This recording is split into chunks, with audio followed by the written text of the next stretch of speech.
Assalamualaikum warahmatullahi wabarakatuh. Salam sejahtera dan selamat pagi.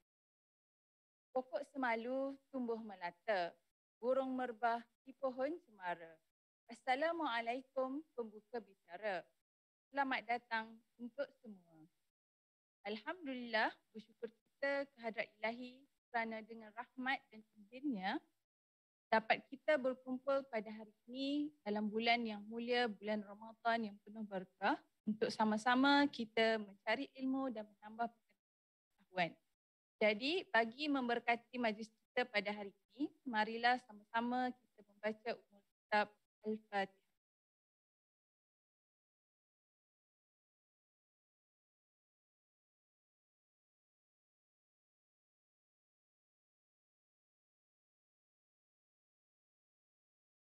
Amin, amin, amin ya Rabbal Alamin. Hadirin yang saya muliakan, selamat datang saya ucapkan kepada semua peserta program webinar pencegahan malaria reintroduction sempena sambutan Hari Malaria Sedunia 2021. Sama ada yang mengikuti kita di platform Zoom maupun secara live di platform Facebook Jabatan Kesihatan Negeri Pahang. Saya Dr. Mardiah Rusdi sebagai moderator anda pada hari ini dan bersama-sama saya hari ini adalah dua penceramah yang sangat hebat iaitu Dr. Muhammad Rahim Sulong, pakar kesihatan awam yang kini bertugas sebagai Ketua Penolong Pengarah Kanan Unit Kawalan Penyakit Bawaan Vektor Jabatan Kesihatan Negeri Pahang. Pengalaman beliau dalam bidang kesihatan awam sangat luas dan telah mencapai lebih kurang 21 tahun. Manakala penceramah kita yang kedua ialah Puan Nurlaili Ismail, Pegawai Sains Kaji Serangga yang kini bertugas sebagai Ketua Penolong Pengarah Kanan Unit Entomology and Pest Jabatan Kesihatan Negeri Pahang. Dan pengalaman beliau dalam bidang kaji serangga juga sangat lama ya. Lebih kurang 22 tahun sejak tahun 1999. Selamat datang kami ucapkan kepada Dr. Rahim dan Puan Laili.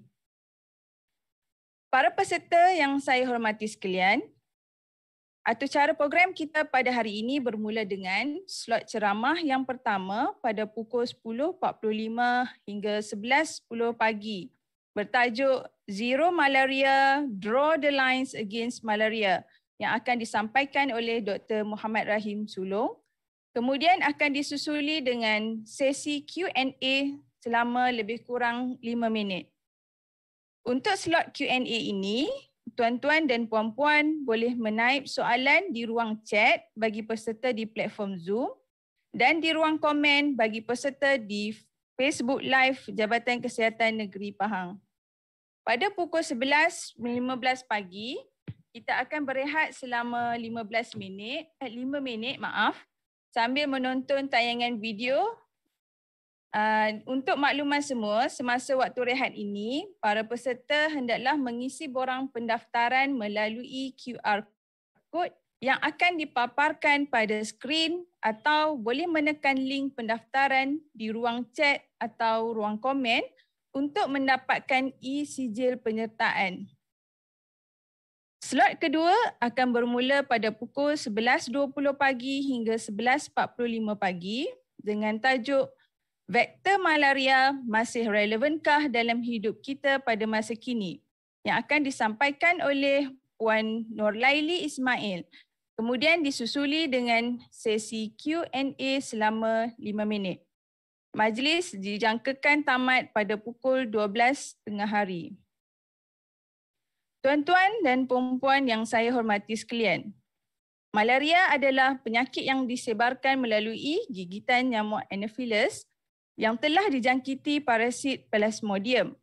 Mungkin ada yang baru dengar perkataan malaria hari ini, mungkin juga ada yang pernah mendengar tapi masih keliru dengan denggi. Bagaimana pula dengan program eliminasi malaria di Malaysia, khususnya di negeri Pahang? Berbagai tanggapan tentang malaria timbul di kalangan masyarakat. Jadi, untuk menjawab persoalan ini, saya menjemput penceramah pertama Dr. Muhammad Rahim Sulong untuk menyampaikan ceramah beliau yang bertajuk Zero Malaria, Draw the Lines Against Malaria. Dengan segala hormatnya, dipersilakan.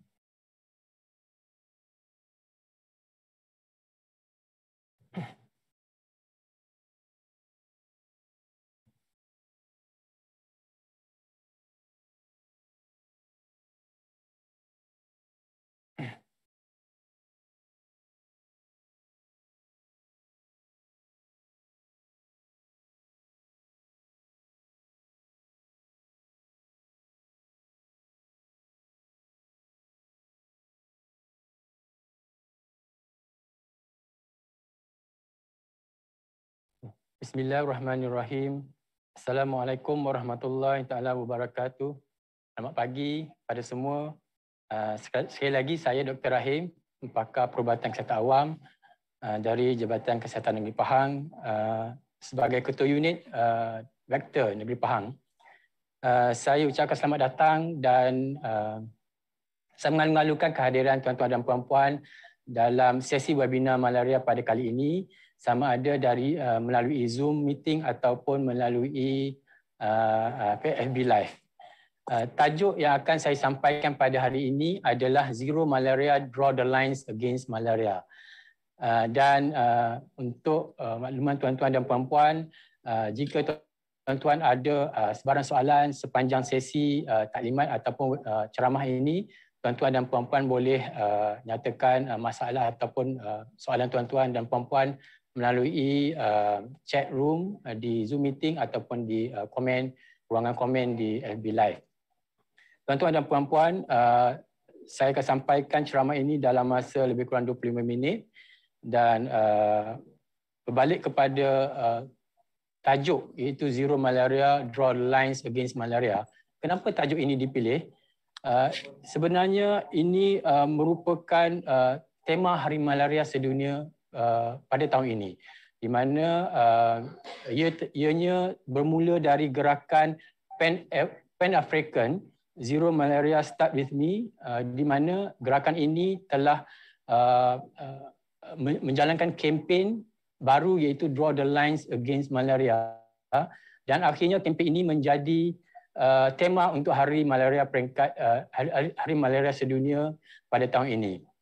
Untuk makluman tuan-tuan dan puan-puan, Hari Malaria Sedunia disambut setiap tahun pada 25 April, lebih kurang 10 hari daripada hari ini. Dan ini adalah salah satu inisiatif Jabatan Kesihatan Negeri Pahang bersama Kementerian Kesihatan Malaysia bagi menyambut kempen yang telah diutarakan oleh WHO. Dan dalam konteks webinar pada kali ini, ia sebenarnya usaha untuk mengajak seluruh masyarakat di Malaysia ataupun di Pahang khususnya di semua peringkat untuk turut serta menyumbang dalam aktiviti pencegahan malaria dengan mengetahui peranan masing-masing yang boleh dimainkan oleh individu, organisasi ataupun agensi. So ini sangat penting kerana kita sekarang sedang dalam proses untuk mendapat pensijilan daripada WHO, iaitu pensijilan eliminasi malaria. Okey, untuk pembincangan saya akan cover 4 topik besar. Yang pertama adalah berkaitan dengan malaria. Apa itu malaria? Saya rasa mungkin ramai di antara kita masih kurang jelas ataupun masih keliru dengan denggi. Yang kedua berkaitan dengan eliminasi malaria, iaitu pelan strategi eliminasi malaria kebangsaan yang saya rasa sangat penting tahun ini untuk kita mendapat persetujuan daripada WHO. Seterusnya, risiko kemasukan semula, di mana kita perlu mengetahui risiko, apakah risiko yang kita hadapi di Malaysia ataupun di negeri Pahang. Dan seterusnya yang paling penting dalam keempat topik ini adalah peranan kita. Peranan kita dalam untuk kita sama-sama menyumbang untuk pencegahan malaria ini. Okey, baiklah, saya pergi kepada topik yang pertama, iaitu apakah itu malaria. Kalau tuan-tuan dan puan-puan lihat di sini, malaria ada 2 jenis, iaitu malaria zoonotik dan malaria manusia. Kalau kita pergi kepada malaria zoonotik dahulu, malaria zoonotik adalah sebenarnya malaria yang terjadi di kalangan monyet, di kalangan monyet, di mana jangkitan berlaku di antara monyet ke monyet melalui vektor iaitu nyamuk Anopheles, nyamuk tirup. Tetapi manusia boleh mendapat jangkitan malaria zoonotik ini jika berada berdekatan dengan populasi monyet dan digigit dengan nyamuk Anopheles. Dan parasit ataupun kuman yang terlibat dalam malaria zoonotik adalah P. nolosai ataupun Plasmodium nolosai. Untuk malaria manusia, dia sedikit berbeza dengan malaria zoonotik. Malaria manusia adalah malaria yang terjadi hanya di kalangan manusia dan boleh berjangkiti manusia ke manusia yang lain melalui gigitan nyamuk Anopheles. Jadi ia tidak melibatkan haiwan dan kuman yang ataupun parasit yang terlibat dalam malaria manusia adalah P. falciparum, P. vivax, P. malariae dan P. ovale, iaitu P itu adalah Plasmodium. So empat-empat ini boleh menjangkiti manusia termasuk P. nolosai. So kelima-lima parasit ini boleh menjangkiti manusia. Dan apa yang berbeza dia dengan denggi? Mungkin tuan-tuan dan puan-puan keliru dengan denggi. Denggi ada sedikit perbezaan. Memang denggi juga disebabkan oleh nyamuk, tapi nyamuknya adalah nyamuk berbeza. Kalau malaria adalah nyamuk Anopheles ataupun nyamuk tirup, tetapi untuk denggi ia disebarkan oleh nyamuk Aedes. Dan nyamuk ini kedudukannya juga berbeza, di mana nanti panel kedua akan terangkan lebih lanjut, tetapi secara umumnya nyamuk Aedes ini biasanya terdapat di bandar-bandar dan nyamuk Anopheles ini terdapat di kawasan pedalaman, kawasan hutan.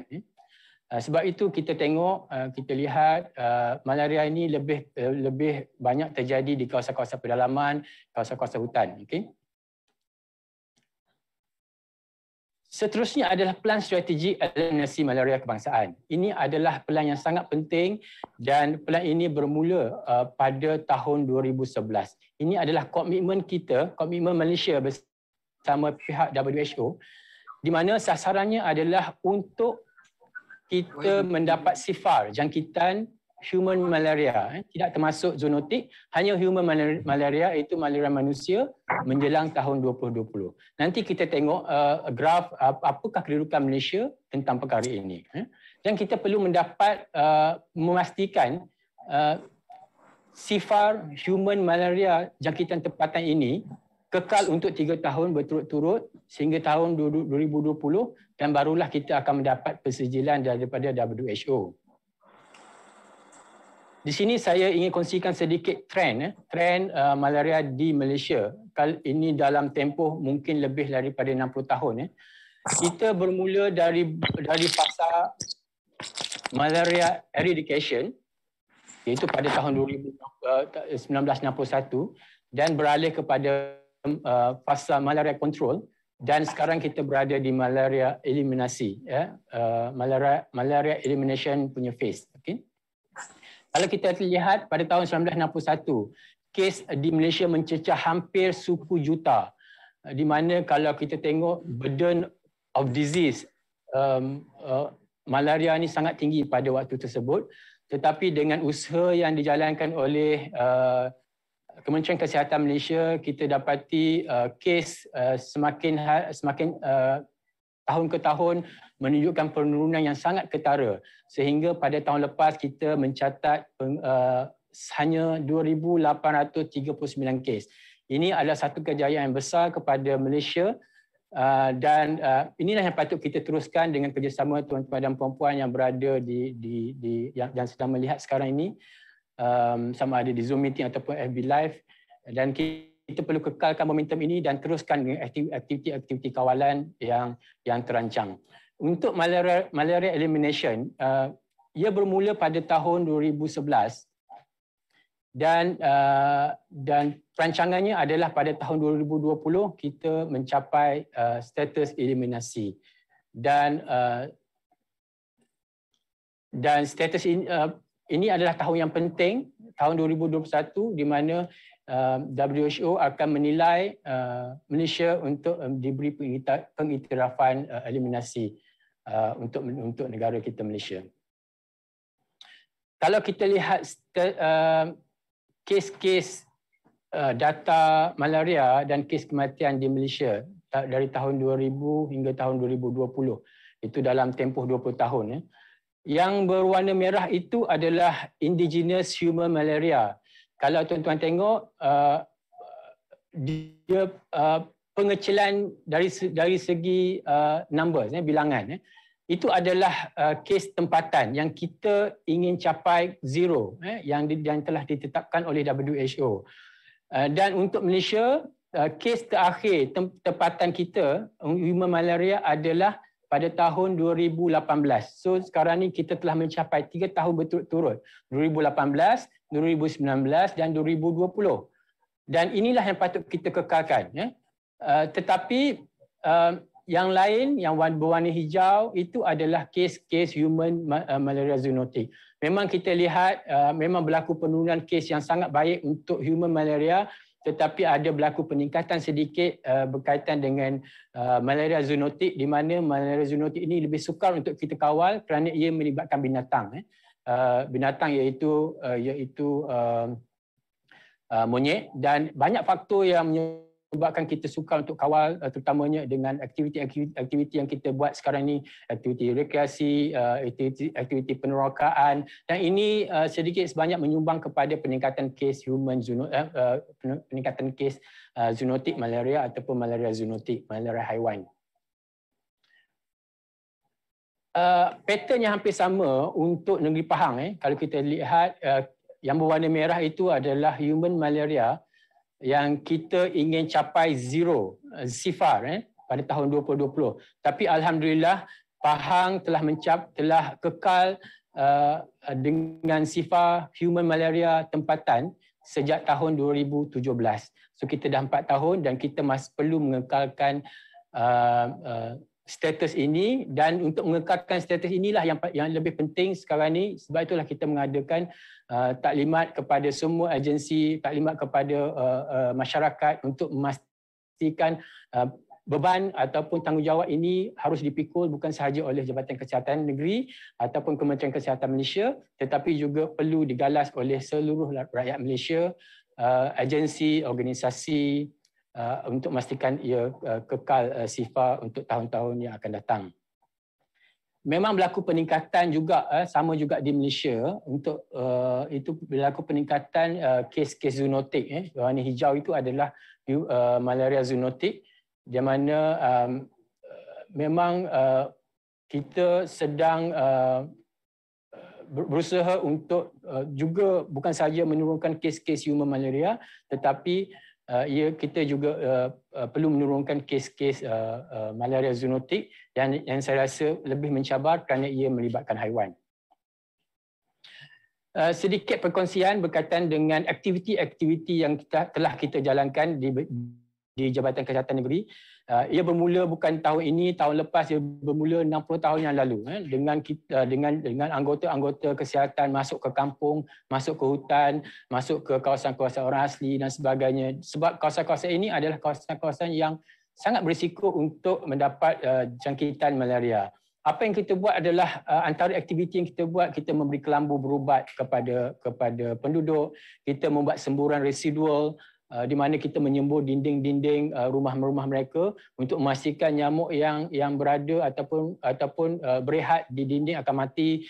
Kita juga akan menjalankan aktiviti-aktiviti saringan. So ini semua kita jalankan dahulu dan juga sekarang. Tetapi bezanya, kalau dulu skalanya lebih besar, tapi sekarangnya adalah lebih kecil. Kita hanya tumpu kepada kawasan-kawasan lokaliti-lokaliti yang kita rasakan ia berisiko untuk mendapat jangkitan malaria.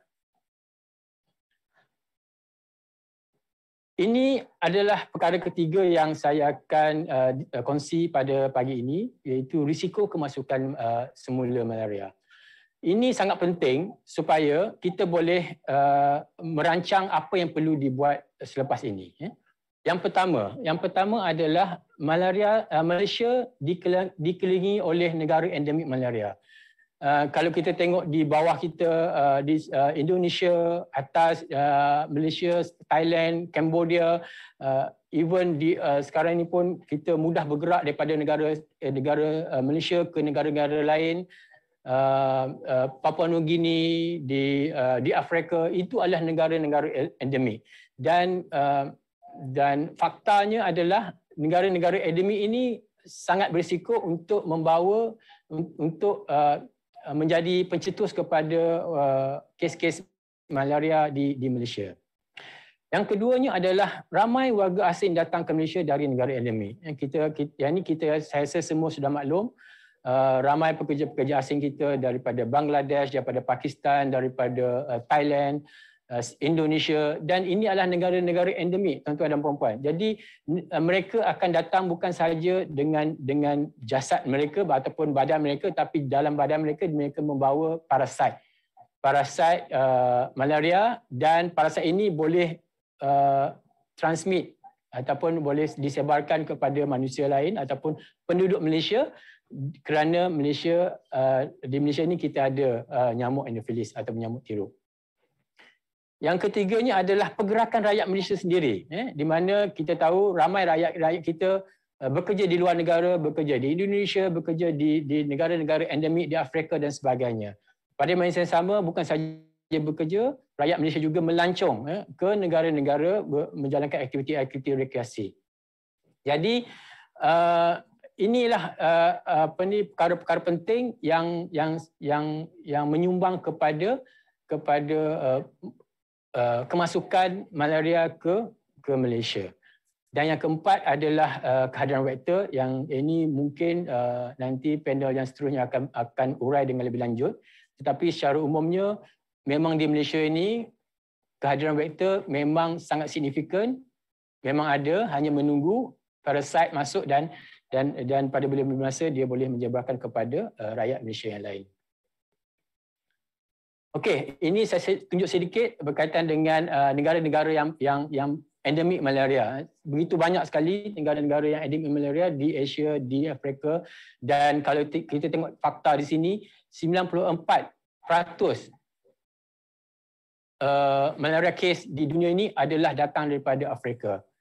Afrika. So the burden of disease di Afrika ini sangat tinggi, dan alhamdulillah Malaysia terkawal, tetapi kita sekarang ini kita dalam aktiviti untuk memastikan tiada jangkitan baru ataupun tiada perebakan daripada negara asing masuk ke Malaysia, dan seterusnya akan menjadi wabak di Malaysia.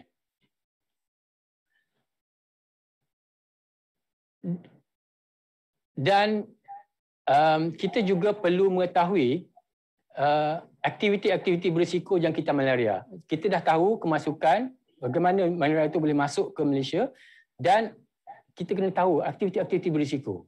Yang pertamanya adalah pekerjaan.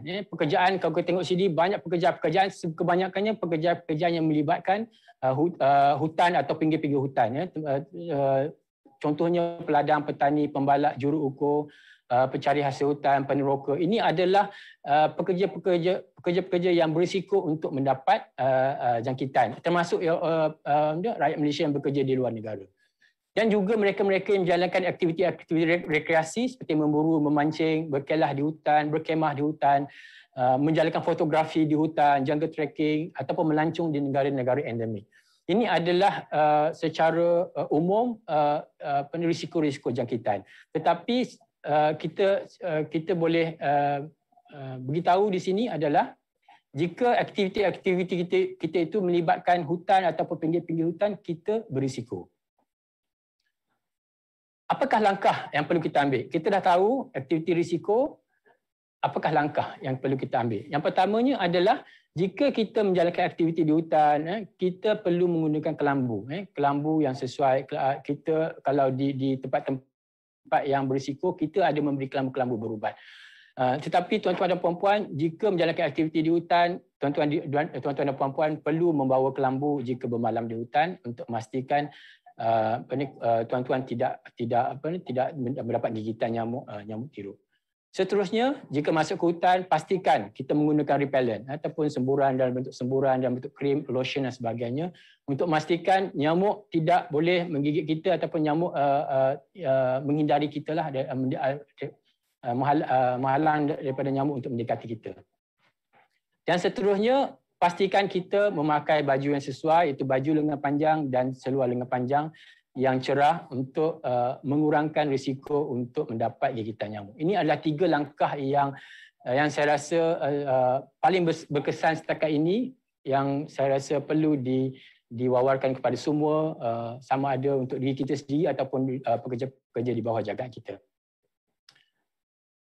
Dan apa perlu kita buat jika mengalami tanda-tanda? Untuk tanda-tanda malaria ini, dia tidak ada tanda-tanda yang spesifik, tuan-tuan dan puan-puan. Dia tidak ada macam kalau kita mendapat demam, ini malaria, tidak. Tanda-tanda untuk malaria ini adalah secara general, demam, rasa sejuk, sakit kepala, sakit badan, letih loya, sakit otot, dan boleh menyebabkan komplikasi yang agak teruk sampai kematian, seperti cerebral malaria, itu malaria jangkitan otak, koma, kurang darah merah di mana darah kita akan pecah, kegagalan buah pinggang dan sukar bernafas. Ini adalah komplikasi. Tuan-tuan dan puan-puan, jika mendapat tanda-tanda ini, selepas menjalani aktiviti-aktiviti berisiko, tuan-tuan dan puan-puan perlu dan wajib pergi ke klinik kesihatan ataupun hospital berhampiran untuk mendapatkan rawatan. Tuan-tuan dan puan-puan, bila pergi ke hospital, tolong mungkin doktor akan bertanya apakah aktiviti-aktiviti berisiko untuk doktor diagnose sebagai ataupun membuat ujian lanjut. Tetapi jika itu lebih baik jika tuan-tuan dan puan-puan sendiri memaklumkan kepada doktor berkaitan dengan aktiviti-aktiviti risiko yang tuan-tuan dan puan-puan jalankan. Okey. Dan ini adalah peranan yang seterusnya, iaitu peranan majikan, yang saya rasa cukup penting untuk memastikan tiada kemasukan jangkitan malaria baru ke Malaysia. Yang pertamanya adalah majikan perlu memaklumkan kepada pejabat kesihatan daerah yang terhampir jika terdapat pekerja asing di tempat tuan-tuan dan puan-puan. Tuan-tuan dan puan-puan, saya rasa banyak ladang-ladang ataupun organisasi di pedalaman yang mempunyai pekerja-pekerja asing, dan ini adalah menjadi tanggungjawab majikan untuk melaporkan kepada pejabat kesihatan daerah, dan kita akan pergi ke sana untuk membuat saringan untuk memastikan kita dapat detek awal penyakit malaria itu supaya tidak sebar kepada penduduk ataupun pekerja-pekerja lain. Dan seterusnya adalah peranan majikan juga untuk memastikan pekerja memakai pakaian sesuai. Jika juruukur yang akan menjalankan juruukur aktiviti di hutan ataupun perhilitan dan sebagainya, jika pekerja ini pergi ke kawasan-kawasan yang berisiko, pastikan mereka memakai alat pelindung diri, iaitu baju yang sesuai untuk melakukan sebelum melakukan aktiviti-aktiviti tersebutlah. Okey. Dan jika ada isu berkaitan dengan malaria atau untuk mendapat maklumat lebih lanjut berkaitan malaria, tuan-tuan dan puan-puan boleh ataupun disarankan untuk berhubung terus dengan pejabat kesihatan daerah. Mungkin saranan yang akan diberikan oleh pejabat kesihatan daerah lebih tepat kepada apa aktiviti yang tuan-tuan dan puan-puan jalankan. Saya rasa itu saja untuk pembentangan saya, dan saya telah cover apa itu malaria, apa itu eliminasi malaria, apakah peranan kita, apakah risiko kita, dan saya harap dengan topik-topik ini tuan-tuan dan puan-puan dapat belajar sesuatu dan boleh menyampaikan mesej ini kepada anggota-anggota lain, dan untuk kita sama-sama untuk memastikan Malaysia kekal sifar malaria tahun 2021 ini dan tahun-tahun yang akan mendatang, dan spesifiknya khususnya untuk negeri Pahang. Terima kasih. Assalamualaikum warahmatullahi wabarakatuh atas perhatian tuan-tuan dan puan-puan. Terima kasih Dr. Rahim di atas penerangan yang sangat jelas, ringkas dan padat sebentar tadi. Jadi sekarang kita akan beralih ke sesi Q&A selama 5 minit. Sebelum kita berhenti rehat. Jadi saya buka untuk pertanyaan.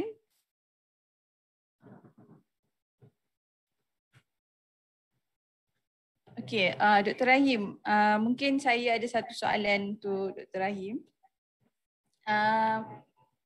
Tadi Dr. Rahim ada menyebutkan antara faktor risiko kemasukan semula jangkitan malaria manusia ke Malaysia adalah pergerakan rakyat Malaysia ke negara endemik untuk untuk travel dan sebagainya. Jadi apakah yang kita sebagai rakyat Malaysia perlu lakukan sebagai satu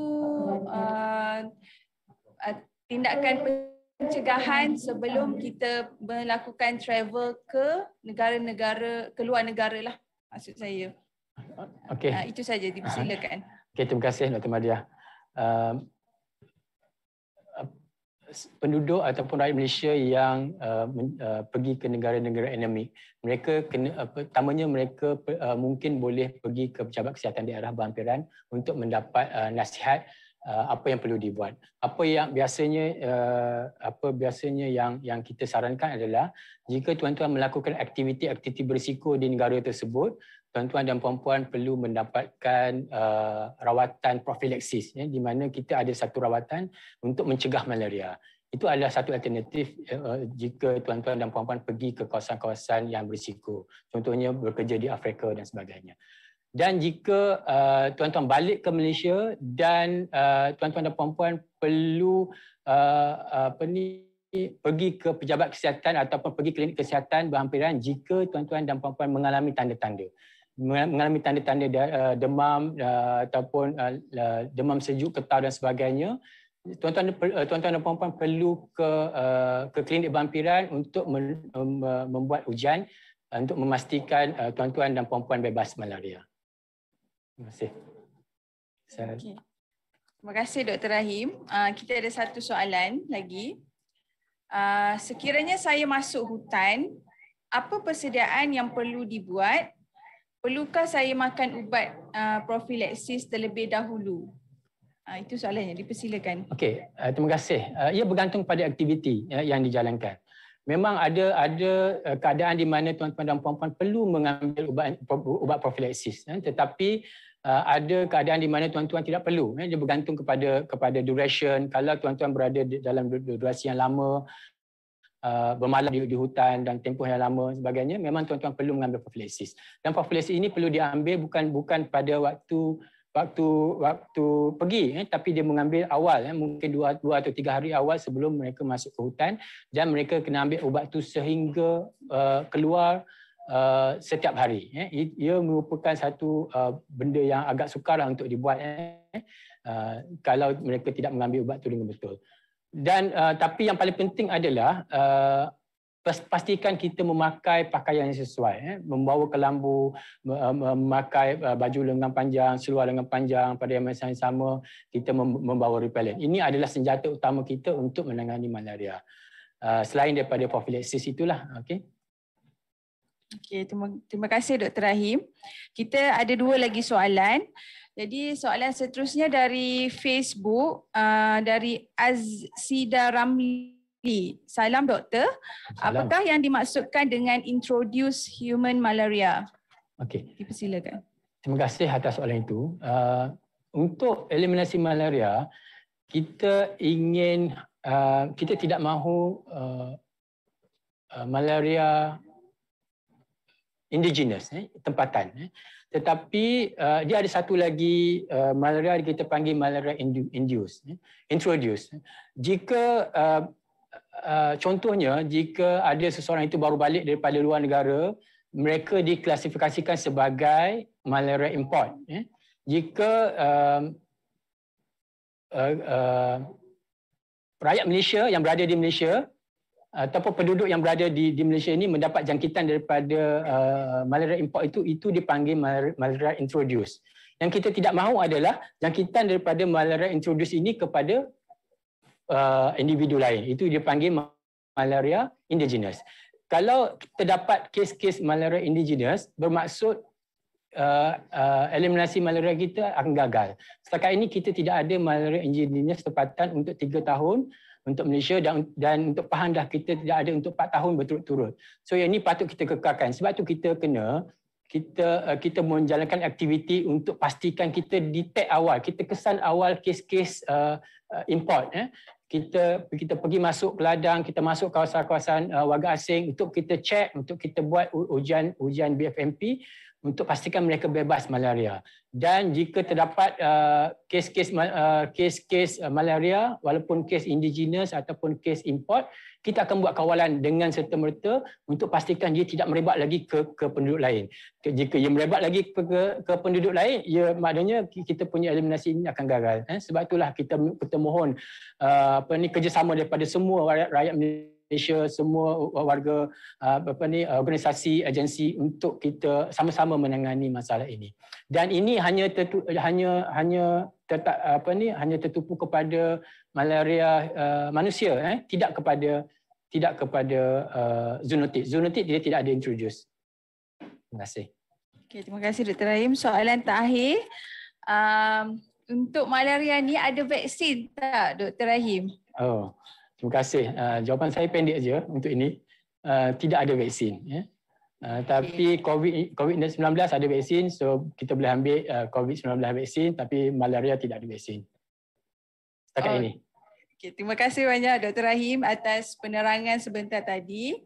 Semoga apa yang disampaikan oleh Dr. Rahim sebentar tadi dapat menjadi panduan buat kita semua.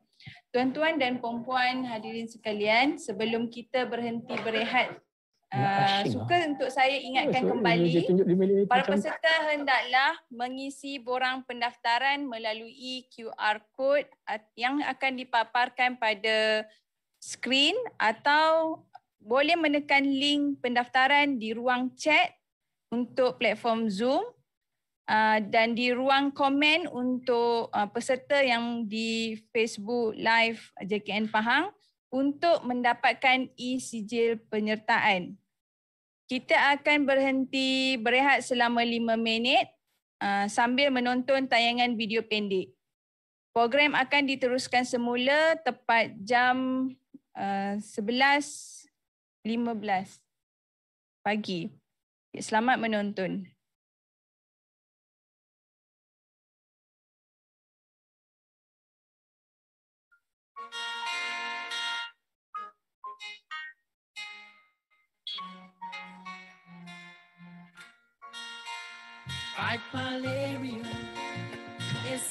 Kalau kita lihat, saya pun masih lagi berpengalaman dalam mengendalikan malaria di negeri Pahang.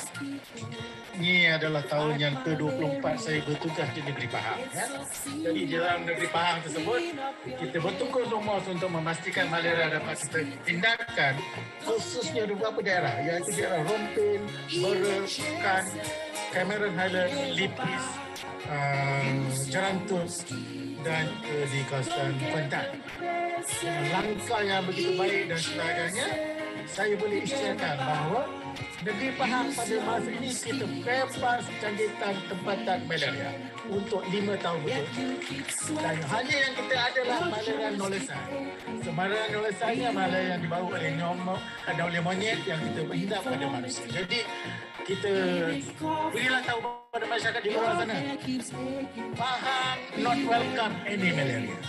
Kita welcome any visitors to visit Pahang. Pahang Darul Mampu. You are in danger. Beware malaria. Go see your doctor.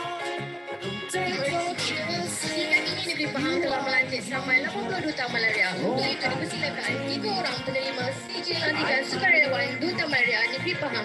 Yang pertama, Encik Zahari bin Mat Ghani dari Ladang Debar Pekan.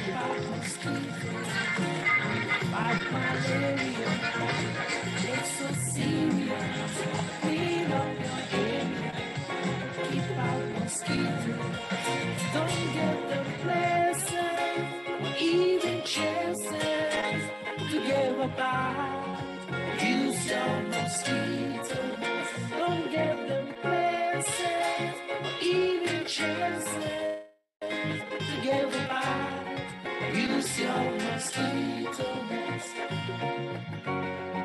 Use your mosquito nets. Use your mosquito nets. Use Use your mosquito nets. Use your mosquito net.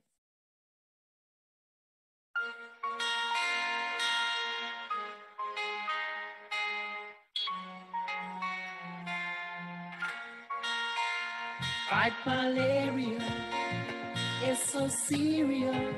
Clean up your area, keep out mosquitoes. Fight malaria, it's so serious. Clean up your area, keep out mosquitoes. Don't give them places, even chances to give a bite. Use your mosquito nets. Don't give them places, even chances to give a bite.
Tuan-tuan dan puan-puan yang dihormati sekalian, kembali kita dalam program webinar pencegahan malaria reintroduction.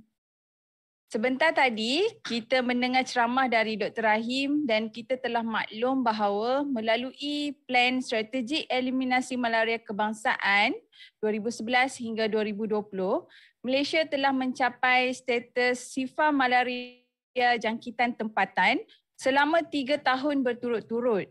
Namun kita masih terdedah kepada risiko kemasukan semula jangkitan malaria manusia kerana negara kita dikelilingi oleh negara endemik dan pergerakan manusia serta kehadiran vektor iaitu nyamuk Anopheles, pembawa parasit malaria. Pelbagai peranan yang kita dapat lakukan untuk memastikan Malaysia kekal sifar malaria manusia jangkitan tempatan. Bagaimana ahli kaji serangga membantu kita mencapai sifar malaria? Persoalan ini akan dijawab oleh penceramah kita yang kedua iaitu Puan Nurlaili Ismail. Jadi, tanpa melengahkan masa, saya menjemput Puan Nurlaili Ismail untuk menyampaikan ceramah beliau yang bertajuk Vektor Malaria Masih Relevankah dalam Hidup Kita pada Masa Kini? Dengan segala hormatnya, dipersilakan.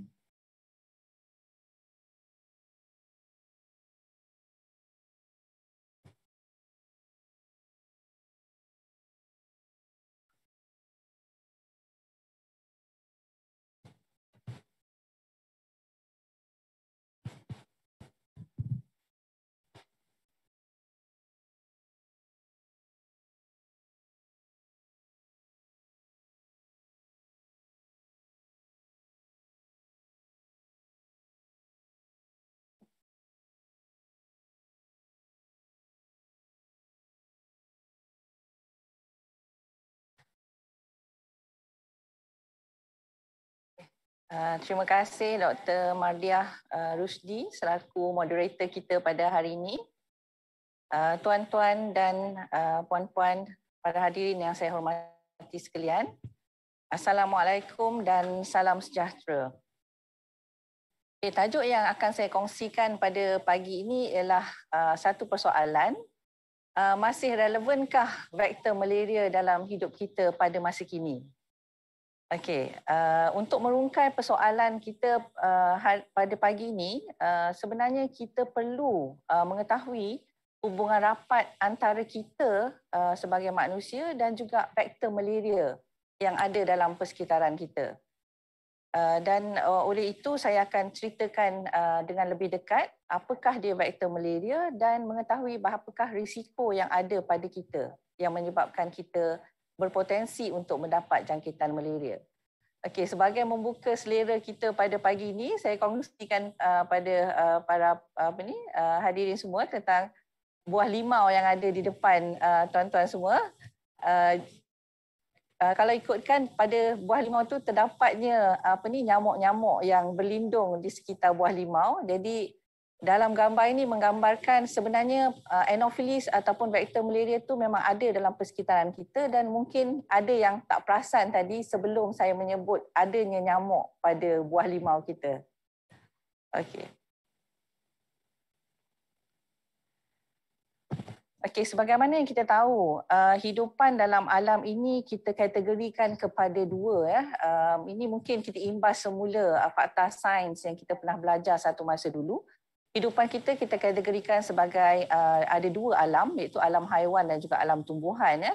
Dan saintis menggunakan sistem taksonomi untuk penamaan sama ada bagi alam haiwan ataupun alam tumbuhan. Okey, dalam jurnal Public Library of Science pada tahun 2015 dianggarkan melebihi 3,000 saintis yang terlibat dalam pengkelasan ataupun taksonomi sebanyak hampir 1.6 juta spesies hidupan yang ada dalam dunia. Jadi dengan menggunakan kaedah hierarki taksonomi, ia perlu dibuat secara berperingkat dengan mengenal pasti dari pengkelasan alam ataupun kingdom, seterusnya kepada peringkat filem, kelas, order hinggalah kepada peringkat spesies.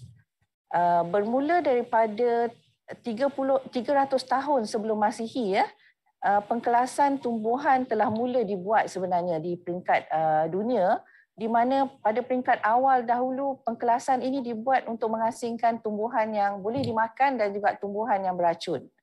Dan proses taksonomi ini juga berlaku untuk alam haiwan. Okey, dalam sistem taksonomi botani dan juga zoologi yang moden, ia dimulakan seawal tahun 1707 oleh Carl Linnaeus. Dan penerbitan taksonomi yang pertama dalam bahagian zoologi ataupun haiwan, dia telah dimulakan pada awal 1758, iaitu telah berlaku selama 263 tahun yang lalu. Jadi secara umumnya alam haiwan ini terbahagi kepada dua, haiwan vertebrata ataupun bertulang belakang dan haiwan invertebrata. Jadi untuk vektor malaria kita, dia termasuk dalam filum Arthropoda yang saya bulatkan merah dan berada di bawah kelas insekta. Jadi untuk kita punya vektor malaria kita adalah filum Arthropoda di bawah pengkelasan invertebrata.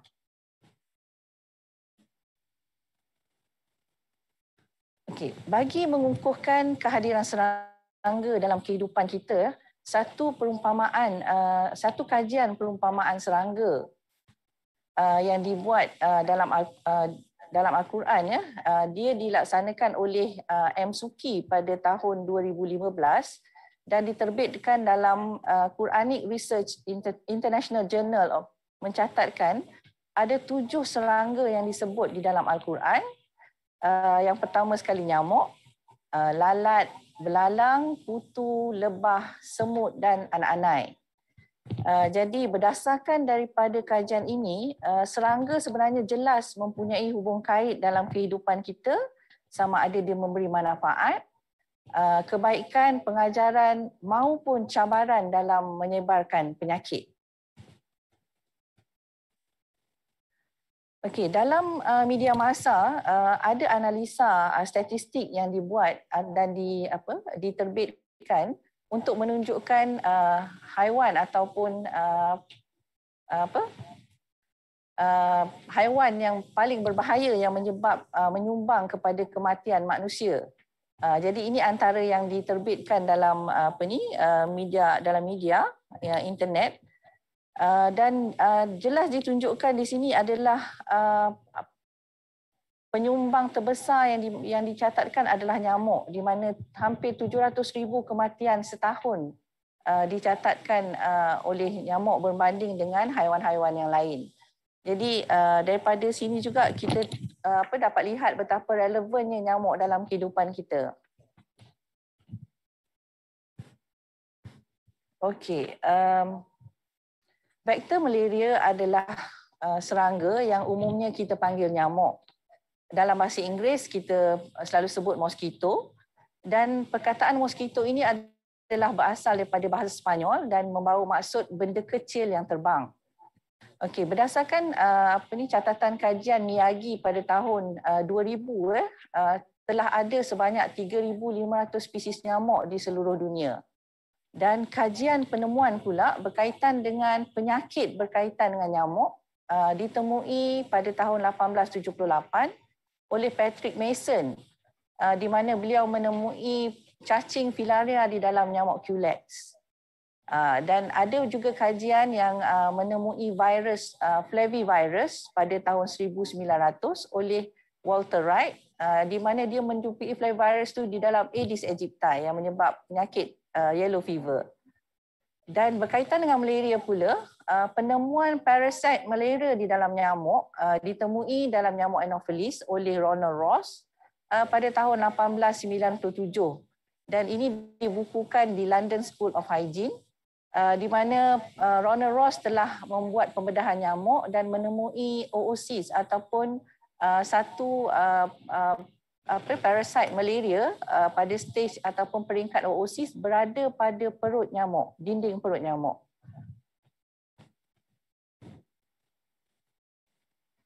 Okey, saya kongsikan di sini secara umumnya keseluruhan nyamuk mempunyai struktur asas ataupun anatomi yang sama.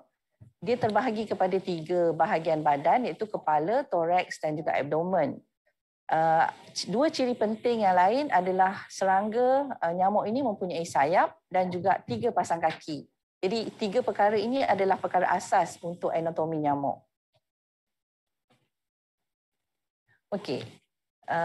Bagi nyamuk genus Anopheles yang banyak disebutkan tadi oleh moderator kita, nyamuk genus Anopheles adalah daripada order Diptera. Dia adalah vektor ataupun ejen kepada pembawa parasit malaria. Nyamuk jenis Anopheles juga ada antaranya yang membawa penyakit filariasis.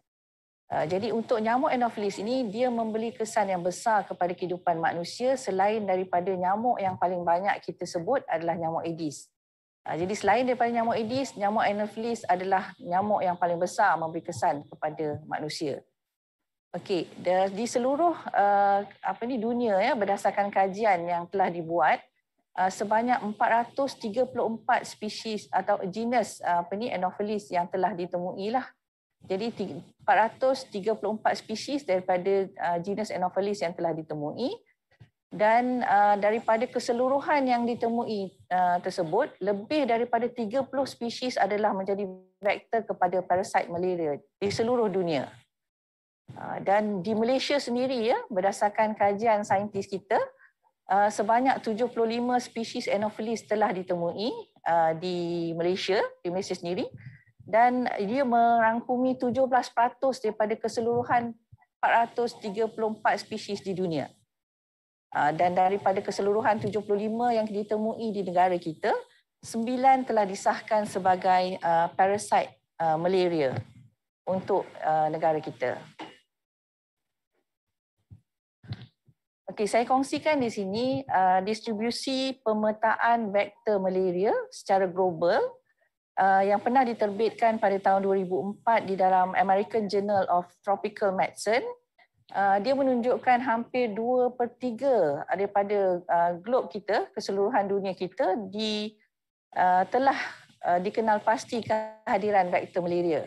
Jadi inilah kehadiran vektor-vektor malaria di seluruh dunia yang menjadi ancaman kepada manusia.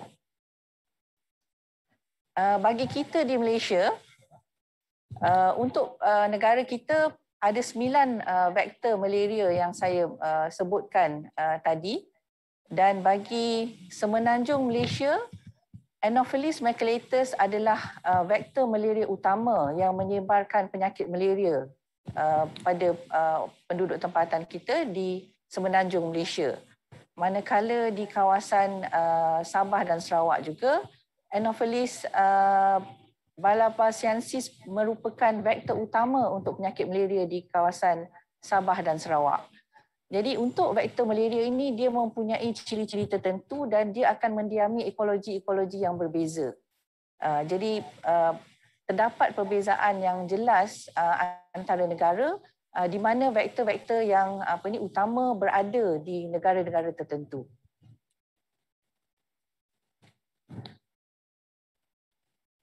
Okey, untuk kita kenal nyamuk Anopheles, sedikit sebanyak kita perlu tahu macam mana kitar hidup nyamuk Anopheles. Sebelum ni mungkin kita banyak mendengar dalam media berkaitan dengan nyamuk Aedes. Jadi saya kongsikan di sini nyamuk Anopheles. Kitaran hidupnya adalah lebih panjang berbanding dengan nyamuk Aedes. Nyamuk Anopheles juga mempunyai kitaran hidup metamorfosis yang lengkap di mana dia mengalami fasa telur, larva, pupa dan juga dewasa.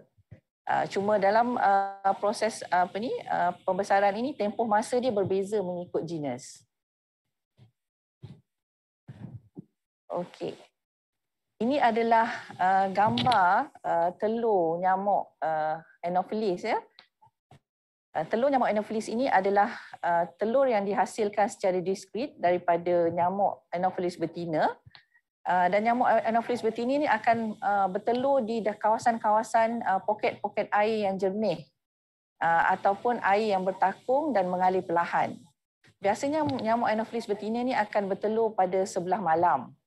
Jadi untuk melihat proses bertelur ni mungkin agak sukar ya. Jadi mungkin bila kita buat kajian tu ada masa-masa tertentu saja dia bertelur, dan telur ini specialnya dia mempunyai struktur pelampung pada bahagian telur untuk membolehkan dia berada dalam kawasan yang berair. Okey, saya tunjukkan di sini gambar tempat ataupun spot berpotensi untuk telur telur Anopheles di nyamuk Anopheles betina bertelur di tempat-tempat yang sesuai.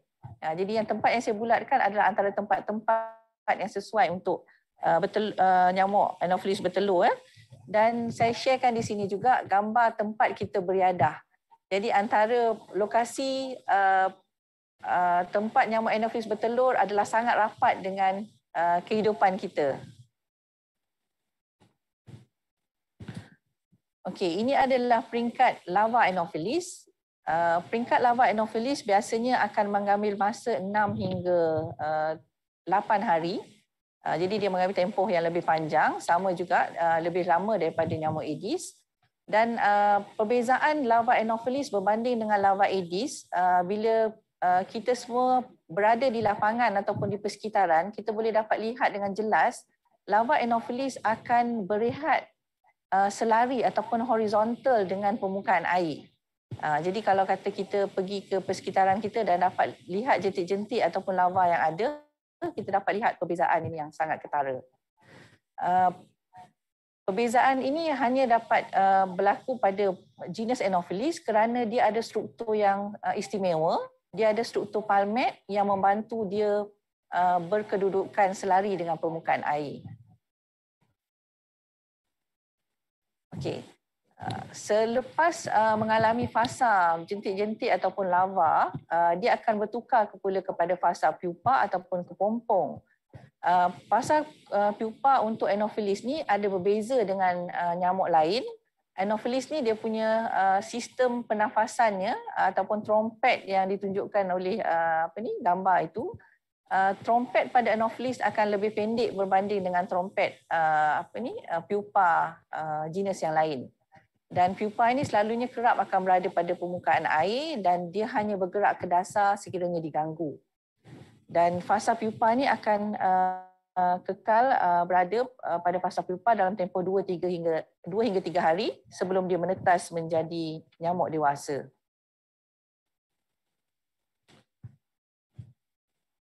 Okey, Anopheles peringkat dewasa dapat dilihat pula berbeza dengan nyamuk-nyamuk yang lain ya, kerana bila kita lihat dia berehat pada permukaan objek ataupun permukaan tumbuhan ataupun dinding, kita akan lihat dia berada bersudut 45 darjah dengan permukaan yang ia hinggap.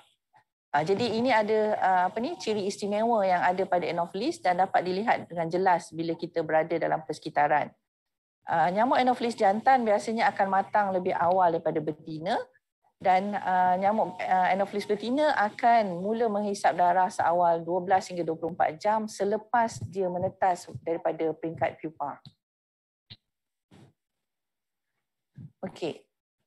Nyamuk Anopheles jantan akan berada di persekitaran pembiakan dan Anopheles jantan hanya akan makan ataupun menghisap madu daripada tumbuhan. Hanya nyamuk betina saja yang akan memerlukan darah daripada manusia.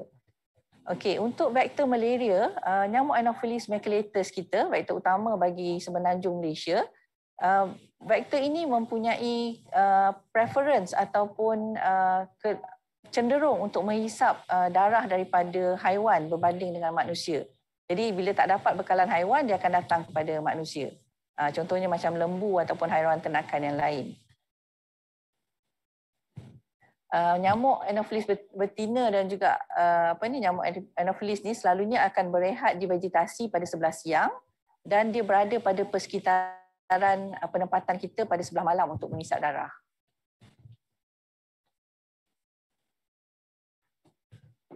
Okey, daripada tabiat nyamuk Anopheles tadi, berdasarkan kajian yang telah dibuat di Asia Tenggara, kita dapati waktu puncak gigitan nyamuk Anopheles ini berbeza berbanding dengan Aedes. Waktu puncak gigitan nyamuk Anopheles ataupun vektor malaria ini adalah sebelah malam. Jadi sebab itu relevannya kita menggunakan kelambu semasa tidur. Jadi waktu puncak dia akan berlaku daripada pukul 10 hingga 12.30 malam. Tapi nyamuk Anopheles ni akan menggigit seawal jam 6 petang sehingga pukul 6 pagi. Jadi dia akan ada menggigit, tapi waktu puncak gigitan dia adalah pada waktu tengah malam. Okey, daripada ciri-ciri yang ada pada nyamuk Anopheles dia merupakan kebolehan vektor yang sangat berkesan untuk menyebarkan penyakit malaria. Nyamuk ini mempunyai survival hidup yang tinggi di mana dia mampu mengadaptasi daripada pelbagai ekologi, dan nyamuk Anopheles ini mempunyai ciri di mana dia boleh kekal dalam populasi yang kecil di kawasan endemik malaria kita. Kepelbagaian ekologi bagi vektor ini juga penting di mana spesies-spesies tertentu akan mendiami ekologi-ekologi tertentu untuk memastikan kemandirian ataupun survival spesies tersebut. Okey, saya kongsikan di sini ya lokasi rehat untuk nyamuk Anopheles yang selalu berisiko kepada kita. Bila kita masuk ke kawasan-kawasan pedalaman, biasanya nyamuk Anopheles betina ni akan berehat pada permukaan tiang, dinding dan juga vegetasi yang berdekatan dengan kediaman manusia. Jadi ini antara lokasi-lokasi yang sesuai untuk nyamuk Anopheles berehat. Dan saya tunjukkan juga di sini aktiviti kita sekarang ni pada zaman milenium ini, kita banyak melaksanakan aktiviti lasak dan riadah di kawasan pedalaman. Dan ini mendedahkan kita kepada risiko.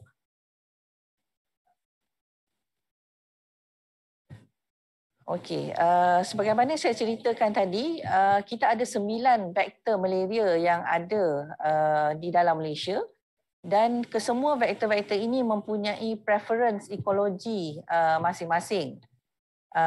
Dan ekologi-ekologi ini berbeza mengikut spesies. Contohnya dalam slide yang saya tunjukkan di sini adalah slide strata ataupun geografi yang muka bumi kita, di mana Anopheles sandaicus ataupun Anopheles eperoticus, nama baru yang diberi kepada Anopheles sandaicus, dia biasanya akan mendiami kawasan ekologi paya bakau dan kawasan-kawasan brackish water ataupun air payau. Jadi ini adalah ekologi yang sesuai untuk Anopheles sandaicus. Dan kemudian vektor lain pula, Anopheles campestris, adalah spesies yang akan mendiami ekologi yang lebih lebih pamah. Biasanya kawasan-kawasan pertanian, sawah padi akan lebih didiami oleh Anopheles campestris. Jadi begitu juga dengan kawasan yang lain, kawasan tanah tinggi, kawasan kaki bukit, dia antara tempat-tempat yang sesuai untuk ekologi Anopheles maculatus yang merupakan vektor utama malaria di Semenanjung. Jadi untuk taburan vektor kita mengikut ekologi ya, kita dapati setiap ekologi kita ni mempunyai aktiviti-aktiviti kita sendiri yang kita laksanakan yang mendedahkan kita kepada risiko jangkitan. Contohnya di kawasan pantai, pada suatu masa dulu kita menjalankan pembangunan kawasan pantai, kita buka kawasan hutan-hutan bakau untuk pelancongan. Jadi dia mendedahkan kita pada peringkat awal. Di kawasan tanah pamah juga dalam pembangunan pada 1970-an, di mana pembukaan tanah untuk ladang sawit di kawasan tanah pamah dan kaki bukit memberikan risiko yang besar kepada jangkitan malaria kepada penduduk tempatan kita. Begitu juga dengan aktiviti pengumpulan hasil hutan pada suatu masa dahulu memberikan kita risiko jangkitan malaria. Tapi taburan vektor ini masih lagi kekal dan kita masih lagi relevan untuk mendapat risiko jangkitan malaria kerana kita telah mengubah aktiviti kita di ekologi yang sama. Contohnya di kawasan pantai, kita sekarang ni banyak mempergiatkan konsep pelancongan untuk ekosistem yang hijau, untuk mendedahkan masyarakat kita dengan pengekalan sistem ekosistem kita dan mengelakkan hakisan berlaku, dan itu juga bukan aktiviti yang mendedahkan kita pada risiko jangkitan daripada gigitan Anopheles sandaicus di kawasan pantai ataupun kawasan paya bakau.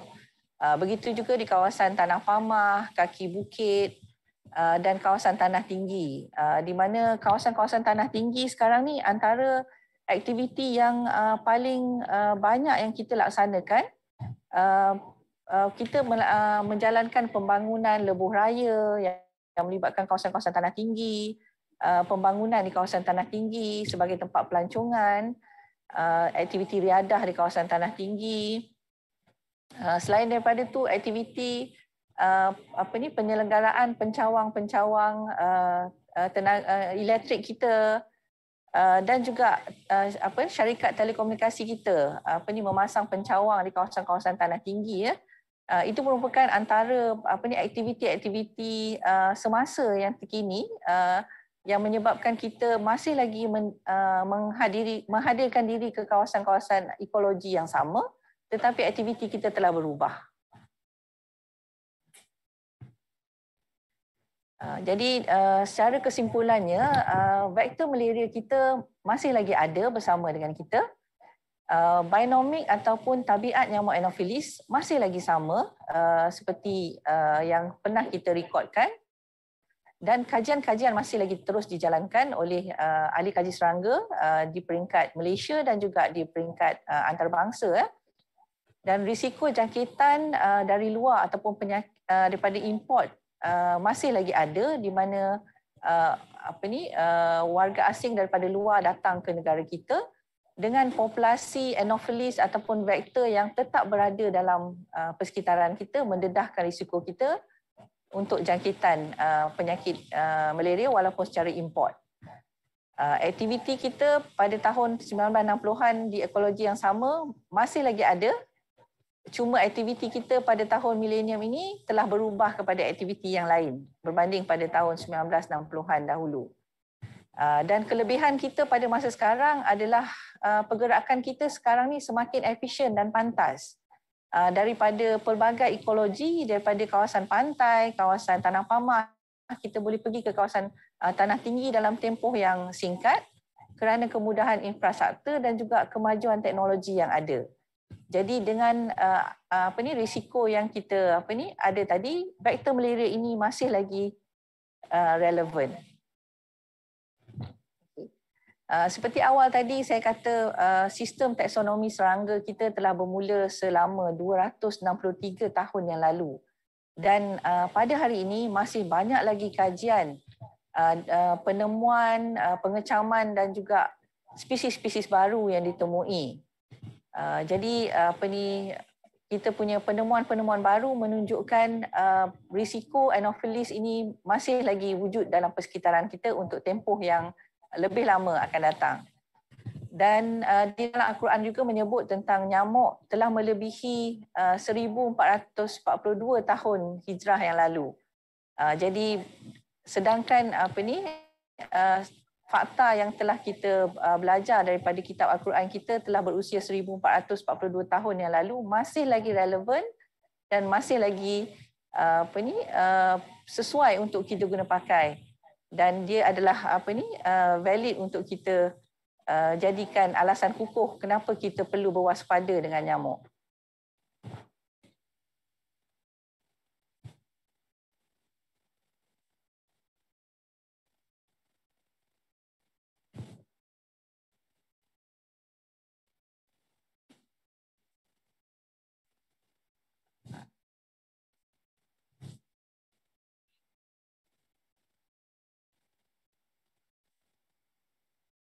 Okey.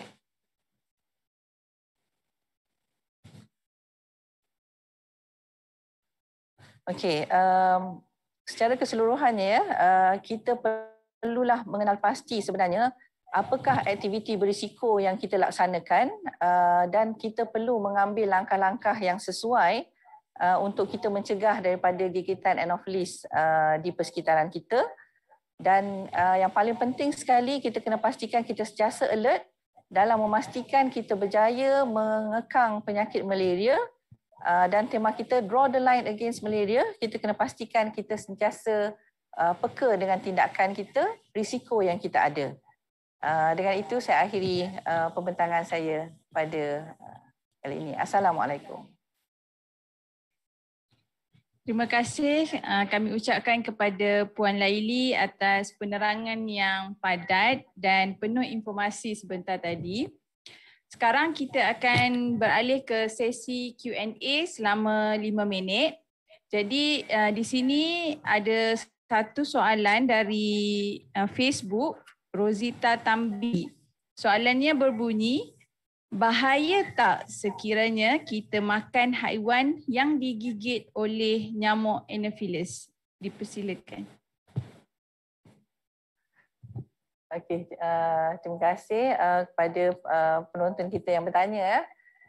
Okey, untuk kita punya haiwan yang kita makan, contohnya macam Anopheles maculatus, kita tahu dia bersifat zoofilik, dia lebih suka menghisap darah lembu berbandingkan darah manusia.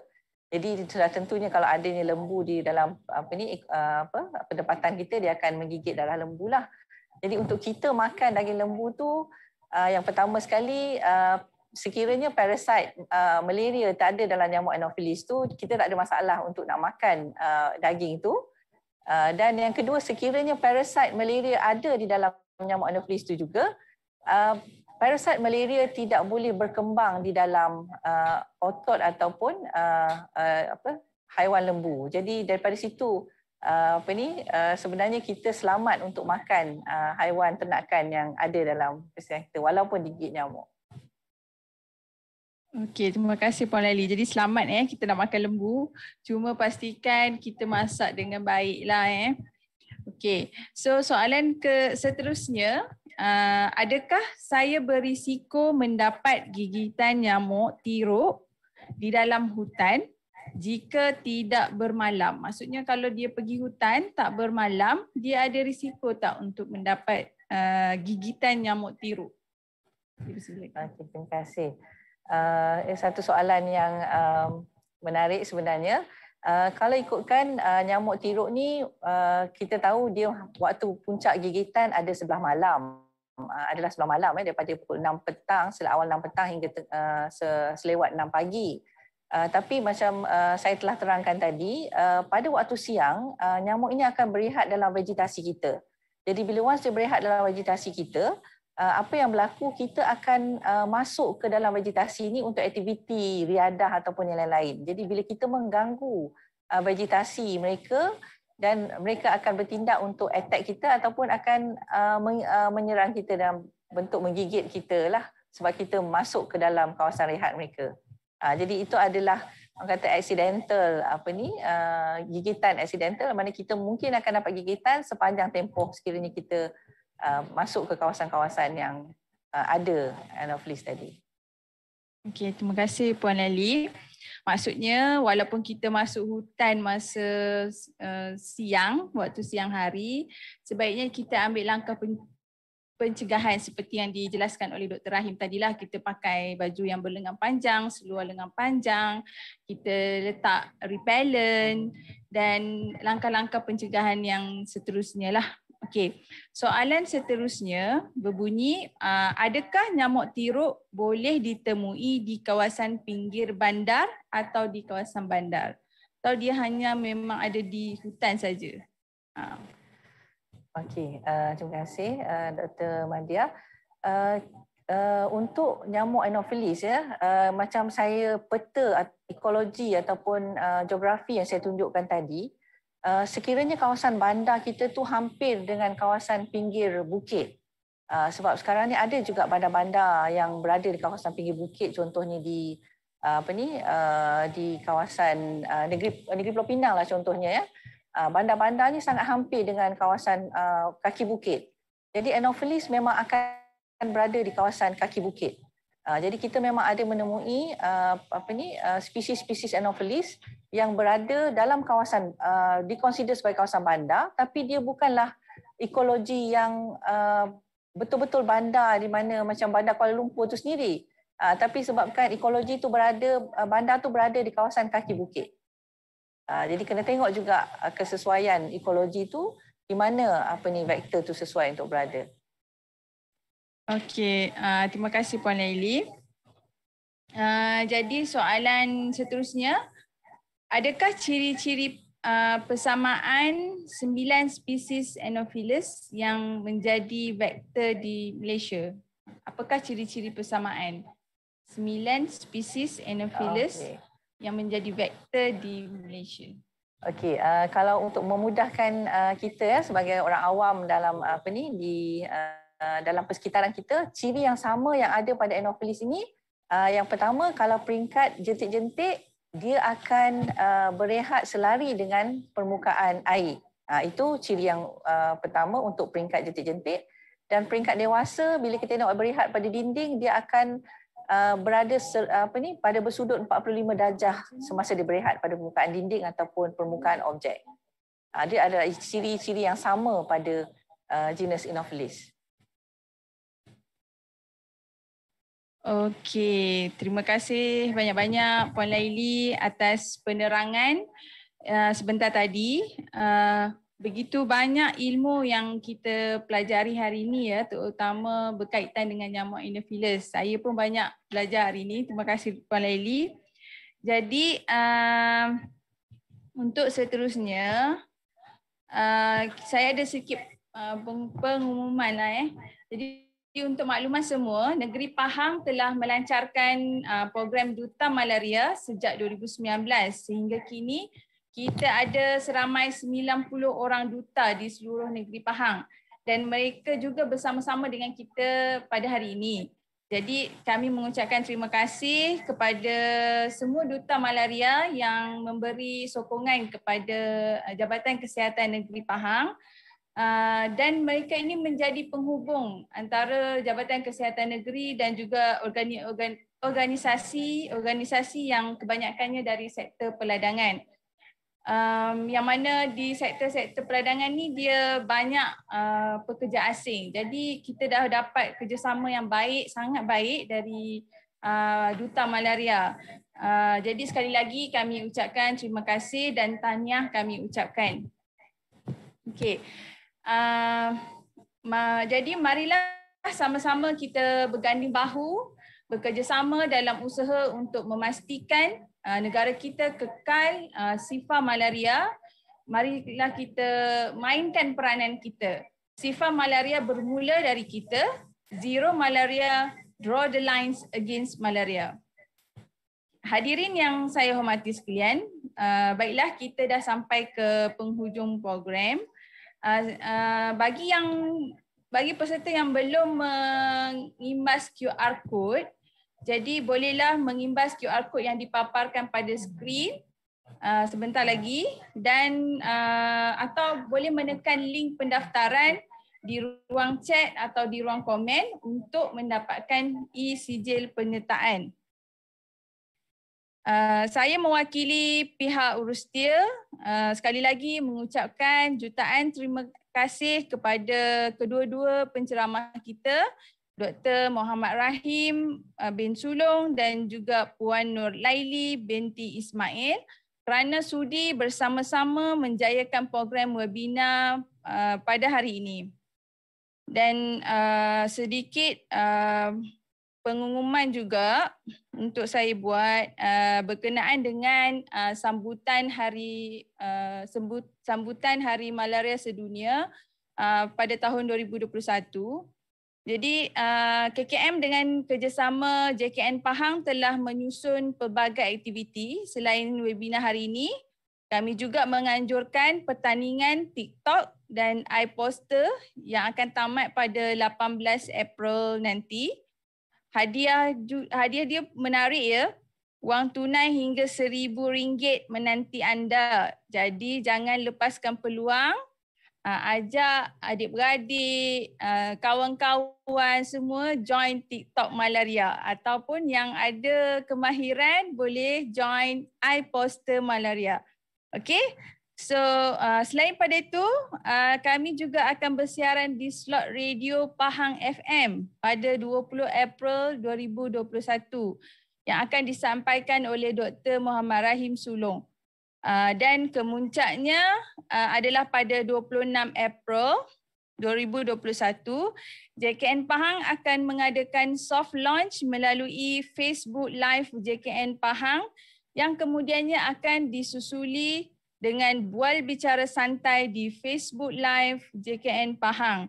Jadi saya menjemput semua hadirin seluruh rakyat di negeri Pahang atau di Malaysia sekarang, sebab kita boleh live di mana-mana kan. Jadi seluruh Malaysia boleh bersama-sama untuk menyambut sambutan Hari Malaria Sedunia 2021 dengan tema Zero Malaria, Draw the Lines Against Malaria.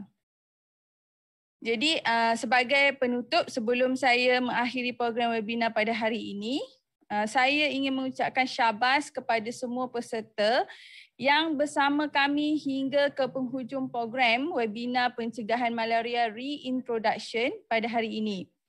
Mohon maaf dari saya andai ada terkasar bahasa, terlanjur bicara sepanjang mengendalikan program pada hari ini. Saya juga mewakili pihak Urustia memohon ribuan maaf jika terdapat sebarang kekurangan dalam program hari ini. Sesungguhnya yang baik itu datang daripada Allah Subhanahu Wa Taala dan kekurangan itu datang dari kelemahan diri kami sendiri. Salam Ramadan Al-Mubarak. Semoga kita mendapat rahmat dan juga keampunan daripada Allah Subhanahu Wa Taala. Dengan itu sekian, wabillahi taufik wal hidayah. Wassalamualaikum warahmatullahi wabarakatuh.